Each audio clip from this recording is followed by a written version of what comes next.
It's the Locked On Podcast Network, your team every day.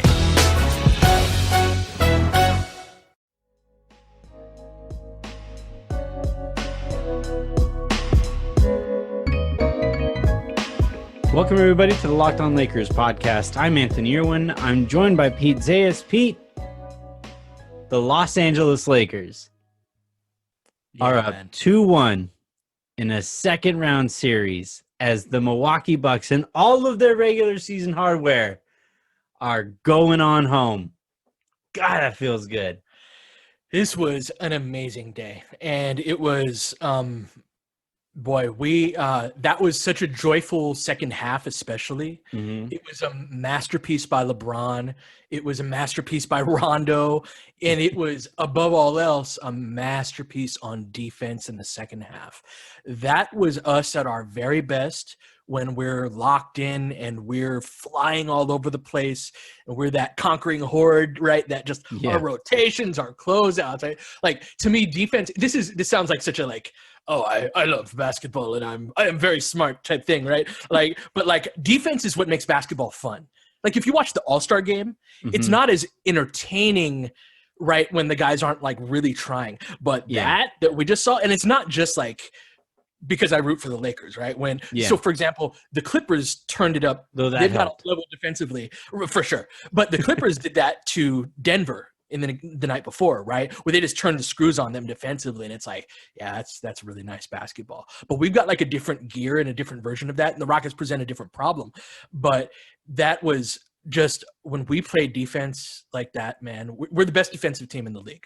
And it's impossible to do that for 48 minutes per game. But knowing that you got that fastball in your back pocket whenever you really need to use it, because this is a critical game. It's game 3, right? It's a big deal. Houston, to win this series, Houston has to beat us 3 out of 4 times. Yeah. Right? That's a tall order. And so that us being able to turn up the intensity on defense like that, man, just thing of beauty. Yeah, I thought there were a few things that really felt of note to me, but to me, what I took away from this more than anything was that LeBron has that special offensive half, right, where he scored 29 points in the first half, and that was really cool to watch, and that was just incredible to see some of the shots that he was hitting.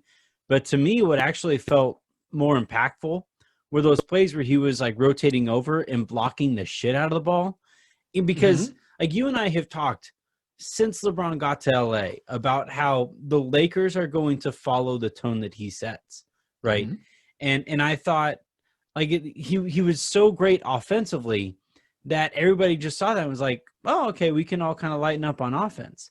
But then when he and everybody else really started going after on defense, and I very rarely tweet out things that sound smart after the fact.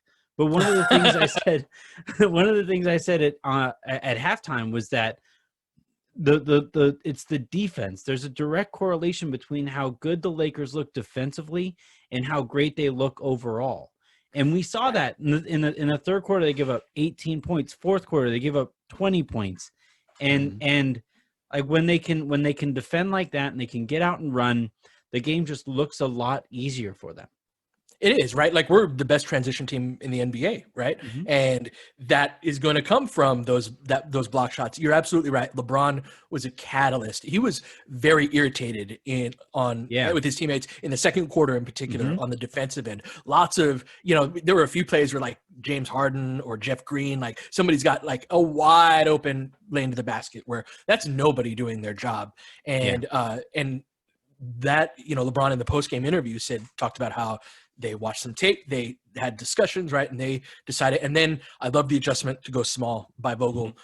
They, JaVale only played 7 minutes in this game. He didn't play at all in the second half. No Dwight Howard in the second half.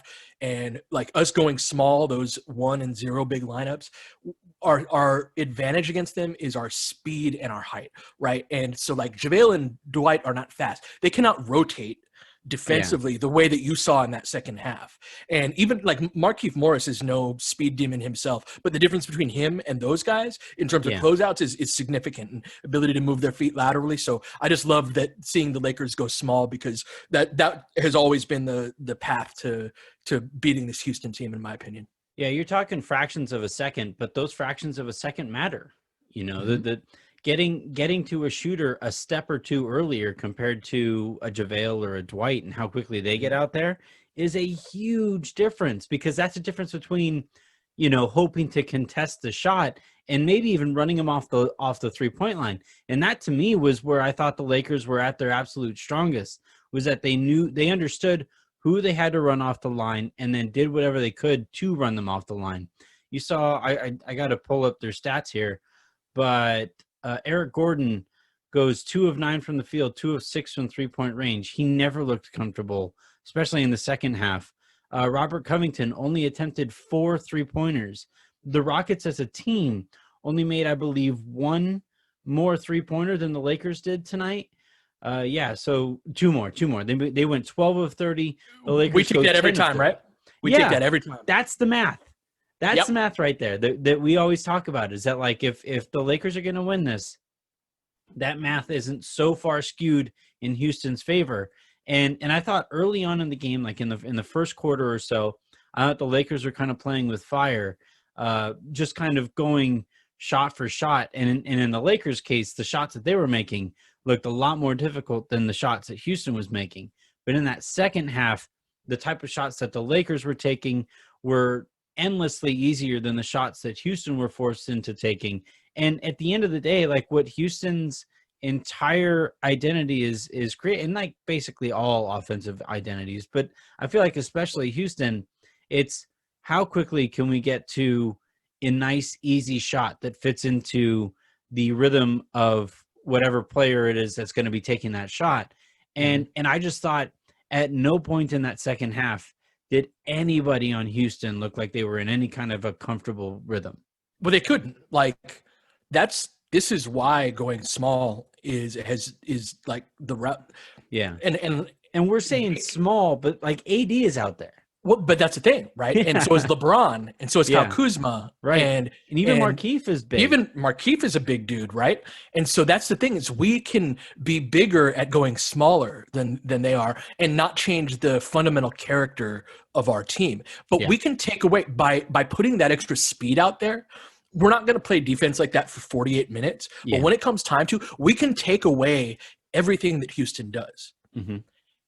What Houston needs is somebody who can be in the mid post and score. Like, if we advance past Houston and Clippers get past, like, Kawhi, right? He's a different type of beast. Yeah. That it's a different defensive challenge, right? But we can, close out to the guy with the ball. He drives into the lane. Someone rotates over. They kick it out, and then they're swinging it until they get an open shot and attacking closeouts and all of that. But we can do that. We can play that game with them. And the reason they're not in a rhythm is because we're not letting them get the shots they want to get. Yeah. And that was the whole second half. It was just a work of art. Yep.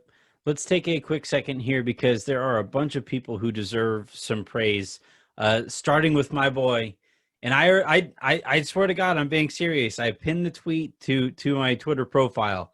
If the Lakers win a championship, I'm buying a Rajon Rondo Lakers jersey and hanging that up in my office. So that's actually happening. But I want to continue to talk about what it is that's making him successful, and how sustainable that is. And tonight felt somewhat more sustainable because we saw bad Rondo and we saw him switch out of it.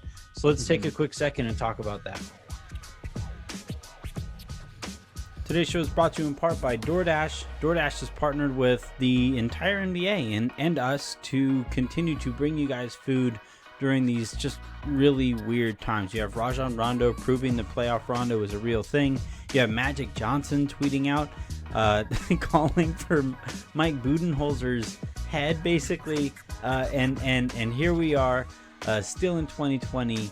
hopefully on our way to a Lakers championship. But, the best way to celebrate that Lakers championship is with a whole bunch of comfort food, kind of stuff that just makes you feel warm inside, so that and you can do that tomorrow. Treat yourself tomorrow, and do so through DoorDash by downloading the DoorDash app. And right now, our listeners can get $5 off and pay 0 delivery fees on their first order of $15 or more, but only when you download the DoorDash app and enter promo code LOCKEDONNBA.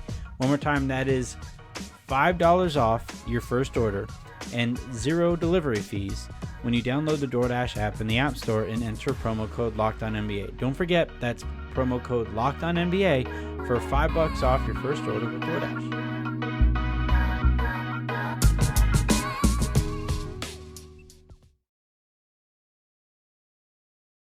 Hi, this is Nate Duncan from the Hollinger and Duncan NBA show here on the Locked On Network. About 5 years ago, I found myself just not feeling the way I wanted to, and I realized that I just wasn't getting enough sleep. I was waking up after 6 hours instead of 8 hours like I normally get. And I realized that my mattress was just kind of uncomfortable. I was tossing and turning. I was developing some back pain. So my wife and I tried Helix Sleep, and we have been getting the best sleep of our lives ever since then. And the reason is that their 2-minute sleep quiz matches your body type and sleep preferences to the perfect mattress for you. Whether it's a soft or a firm mattress that you like, you sleep on your side, your back, or your stomach, you sleep really hot. With Helix, there's a specific mattress for each and everybody's unique tastes. And now I get my 8 hours every night.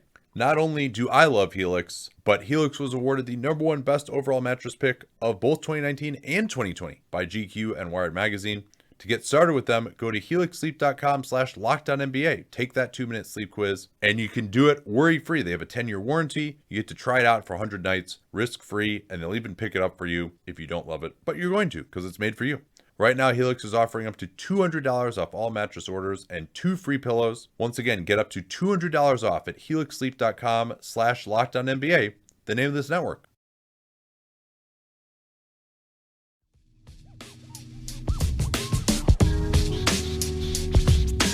All right, so we walked away from Game 2 saying, "Wow, playoff Rondo is might actually be a thing. That this might actually be kind of and like even when I was saying that, some of it was kind of tongue in cheek because I didn't necessarily believe it. Mm-hmm. I want to go in a different direction than I was going to go there, and we'll probably eventually make that point anyway, but." We just watched Milwaukee get run out of the playoffs, right? Gentlemen's sweep, and they run out of there, and it's at no point did they look like the better team in that series, no. and even in the first round series, they seemed to struggle with a team as bad as Orlando. And one of the things that we talked about was how smart teams develop other options, other pitches over the course of the regular season. So that once you get to the postseason and that the hitters are sitting fastball, you can now get ready and be able to throw a secondary pitch. And I don't want to go too far out on this end of the spectrum, but what if, and I might have some tinfoil on my head here. What if the Lakers kind of dealt with what they had to deal with Rondo, knowing that the best version of them is going to have him play some kind of a role. And here we are seeing, even as frustrating as the regular season was and will continue to be, and will probably be next year too. Mm-hmm. But they probably incurred a couple L's over the course of the regular season to try to get Rondo ready. And then now are benefiting from a Rondo who is more ready to play, given that they need that kind of a player. Yeah, no, for sure.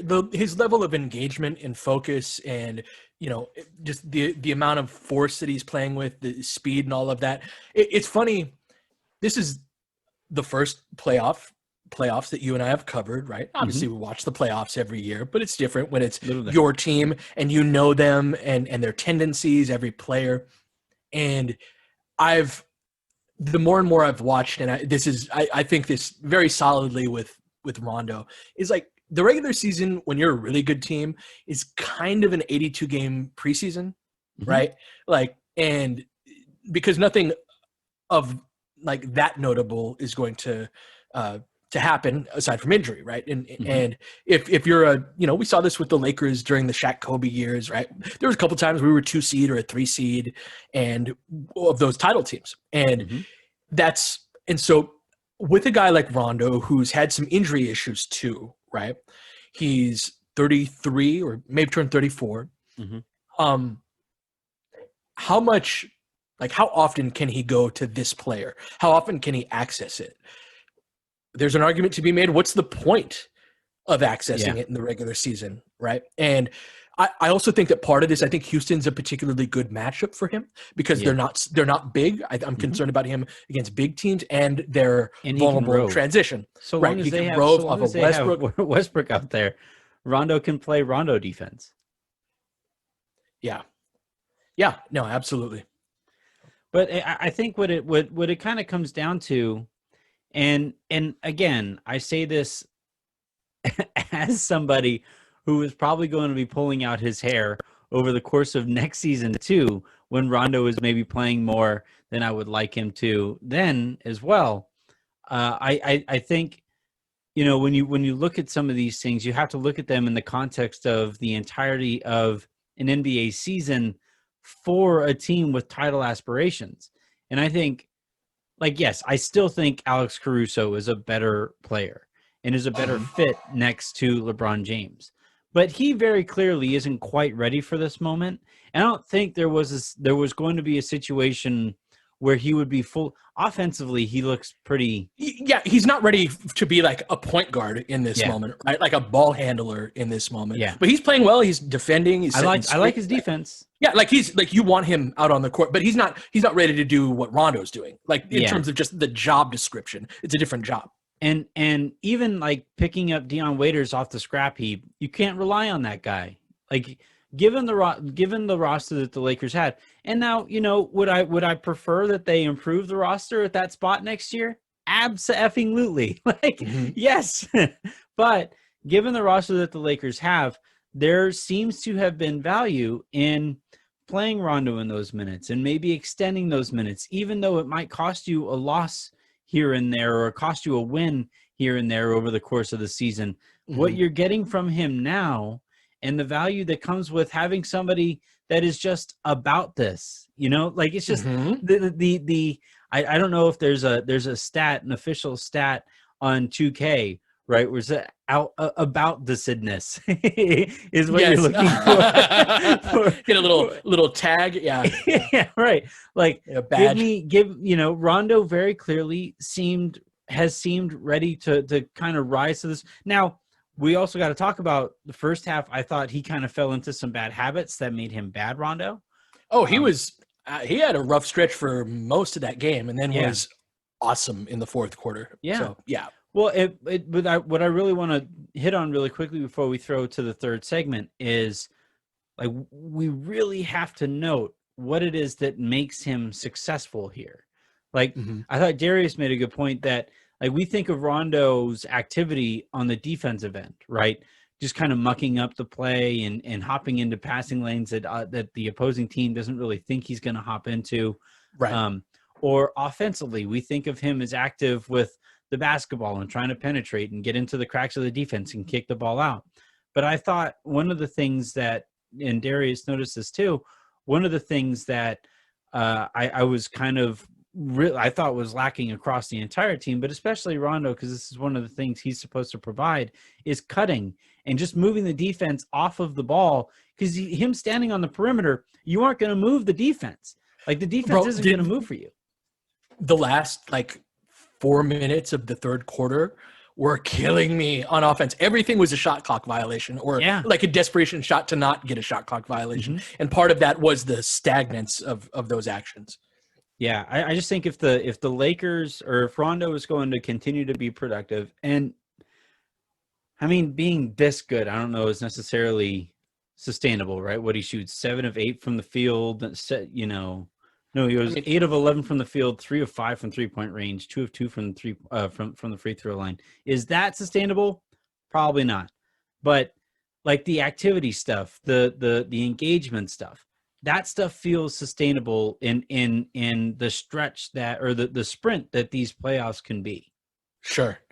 Yeah, and I think again, I think Houston's a good matchup for him. They're a team that their contests around the rim. Like one thing with Rondo is that size and length can bother him around like a lot of those finishes. He went 3 for 5 from 3, and that's one thing is like he's gotten better over the last couple of years at the wide open, nobody's guarding you type of threes, and he's getting a lot of those with how Houston's defending them. But when he drives to the basket, his finishing has been very poor, and in part because he has to like alter his angles. There's nobody really on Houston that can bother him in a way where he has to put a little more arc on the shot on the layup or shoot it a little bit more of an angle so they don't block it, and so his takes to the basket, especially with how like spread out we were with those smaller lineups, again, we need to get to the basket against them, and spreading out our offense helps us, our ball handlers get there, and then defensively it helps us fly around. So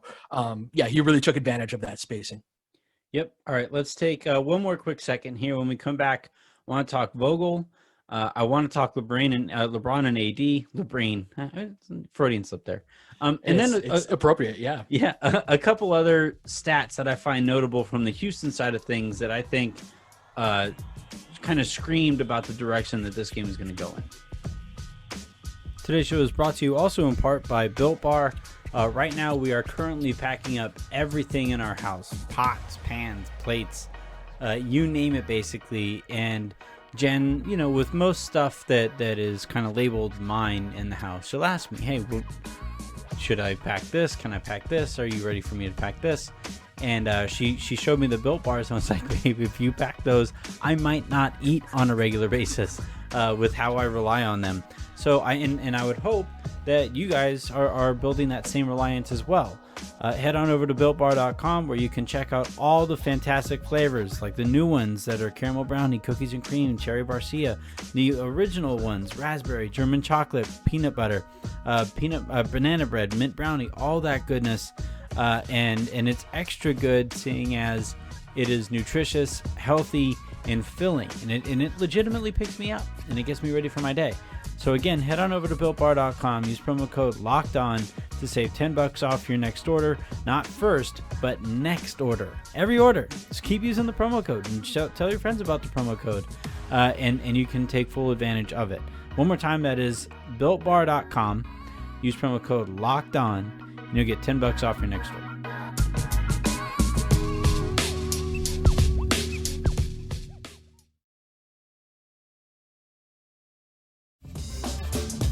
You're up to date on your favorite team, but what about the competition? Here we go! John Hollinger and Nate Duncan are evaluating every bubble contender on Hollinger and Duncan. Rejecting the Screen goes behind the scenes with in-depth interviews, and the Locked On NBA podcast is recapping games daily. Let the Locked On NBA network of podcasts take care of your NBA bubble scouting reports. Hollinger and Duncan, Rejecting the Screen, the Locked On NBA podcast. Subscribe to the best trio of NBA podcasts on the planet, wherever you get your podcasts.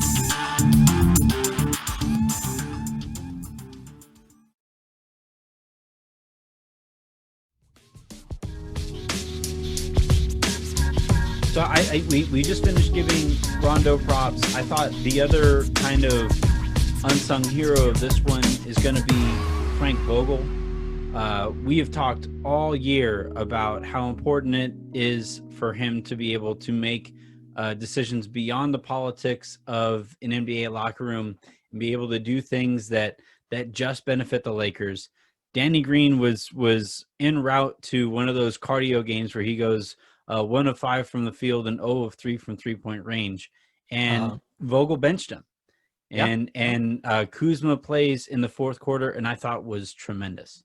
His cutting was great, man. Yeah. Was like the Lakers are the Rockets are kind of a Rubik's Cube of basketball, right? Mm-hmm. In that, like, I don't know how to do a Rubik's Cube. Do you know how? Pete, you're asking me, of all people, about smart things that like smart people do. Do smart people do Rubik's Cubes? I don't know. I wouldn't know. So, all right. So here's my tortured analogy. Eric Pink is great at Rubik's Cubes, by the way. And I could see that. so once you know how to do a Rubik's Cube, like Pink tries to do it faster and faster, right? Like he's got to, like, he's going to be able to get it done. So it's similar to the Rockets in that, like, once you figure them out, like what you need to do, they don't, like, if I'm recording a Houston podcast right now, what are the adjustments? Like, this is how they play. And so we're able to rotate out to them. Like, what do they go to instead? Like, they went to Westbrook more to power through Caruso and Kuzma and Rondo and a lot of the guys that we put on him, right? A lot of those guards. And Westbrook was great tonight. That's part of why also, like, from Houston's standpoint, I'm not feeling that great is they shot 40% from three again. They hadn't lost all year. They went 16-0 when they shot 40% or better from three. They've lost 2 in a row now where they shot 40% from three. Westbrook's jumper was pretty good today, right? And they still, at the end of that game, like, we were up 10. So, like, where do they go from there? It's going to be tough for them. I'm still kind of shocked at how little Austin Rivers plays. Like, it's wild to me. Now tonight it kind of makes sense because Westbrook, quote unquote, had it going.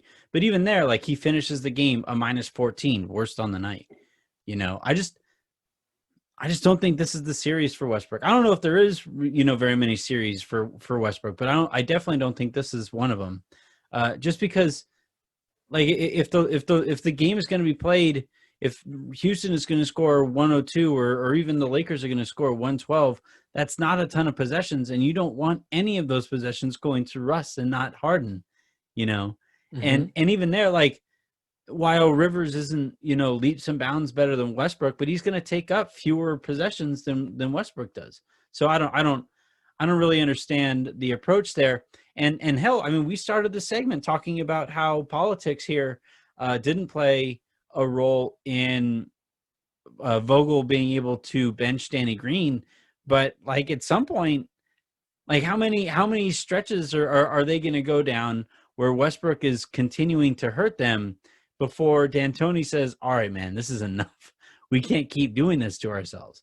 And yet he can't do that because Russ is the superstar. He is. And he was, like, offensively, at least he was good tonight. The Lakers have taken attention off of him to help their defense elsewhere. And they have really looked to target him on the other end of the floor too. So, but yeah, like you said, there's not, like, you're not benching Russell Westbrook, No. Yeah. But like, that's kind of exactly what they have to do. The Lakers are, every time Russell Westbrook enters the game, I get excited. I think that's when the Lakers can go on a run. The other thing that I also wanted to talk about, so a couple stats, like you mentioned it already. Westbrook going 13 of 24 from the floor, 2 of 4 from 3-point range, and scores a total of 30 points. And I just don't know how much better he's going to play. James Harden goes 11 of 23 from the field, 4 of 9 from 3-point range, 7 of 7 from the line. He scores 33 points. I mean, he can obviously play better, but on a night that Russ also plays this well, I just don't know that's really going to happen too much. And then, like, this was the least comfortable. Now, I think Tucker hurt his ankle and then kind of banged his leg on another play. So I think that might play a role here. But this was far and away the worst PJ Tucker game. And no offensive rebounds. Yep. Just hit 1 3. Only got 3 shot attempts on the night. Remember all those corner threes he'd been killing us with in the first couple of games? He wasn't getting those same shots. And we weren't letting him crash from the weak side to get offensive boards. We cleaned all that up. It was really great to see. Yeah, I actually really liked that, especially when Tucker was lined up in the corner. I saw that they really focused on having Markieff pay attention to him, not just to take away some of those threes. And there's a lot of scrambling too. But I thought Markieff did the best of everybody not named, LeBron or AD, at keeping him off the glass, because he was darting in from the corner and it was killing the Lakers. And this is where, we, in this era of analytics and graphs to explain basketball, there is still immense value in the attitude that Rajon Rondo brings to the table, the attitude that Markieff Morris brings to the table, where, no, PJ Tucker, I know you're built like a goddamn freight train, but you are not getting to the rim on this possession. I don't care if it takes me committing a foul. I don't care if it's not me grabbing the rebound. You are just not getting there. And I just think that attitude, like Markieff being of value here, and then Kuzma playing the way that he did, like if you're Houston, you're looking at the stats and you're saying, yeah, I don't know if we're going to get another game like that from Westbrook. But can the Lakers get another game like they got from Kuzma? The big difference he was bringing was that he was cutting. Like, he was at the basket. He was crashing boards. Yeah, like they're weak around the basket. He only took 2 threes.